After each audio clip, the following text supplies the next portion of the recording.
काही जे अबू आझमींसारखे नेते आहेत त्यांना निमंत्रण दिलं होतं आजच्या कार्यक्रमाचं.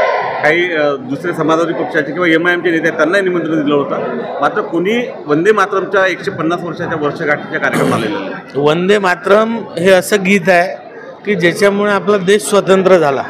आपण जर पाहिलं असेल तर 1875मध्ये हे गीत लिहिलं गेलं आणि आज आपण 2025मध्ये हे गातो आहे. हे अमर झालेले शब्द आहेत आणि ज्या कोणाला ह्या गीत गायसाठी लाज वाटत असेल किंवा ज्यांना कमीपणा वाटत असेल त्यांनी खरं तर देश सोडून जायला पाहिजे.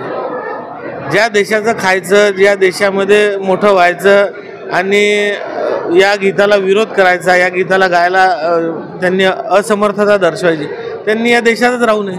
मी या मताचा 100%.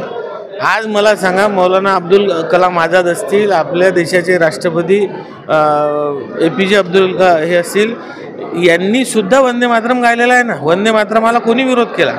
त्या काळातले स्वातंत्र्यवीर जेवढेही मुस्लिम समाजाचे असतील किंवा इतर समाजाचे असतील, या सगळ्यांनी वंदे मातरम गायलेला आहे. आणि जेव्हा हे वंदे मातरम हा शब्द सार्वत्रिक झाला, हे वंदे मातरम या 2 शब्द जे अमर झाले, यामुळेच आपल्या देशाला स्वातंत्र्य मिळालं. आणि हे याचेच फळ आज हे नालायक लोक खातात आहे. त्यामुळे त्यांनी वंदे मातरम म्हटलंच पाहिजे, नाही तर त्यांनी देश सोडला. ताज्या बातम्या आणि घडामोडी बघण्यासाठी महाराष्ट्र मेल या चॅनलला लाईक आणि सबस्क्राईब नक्कीच करा.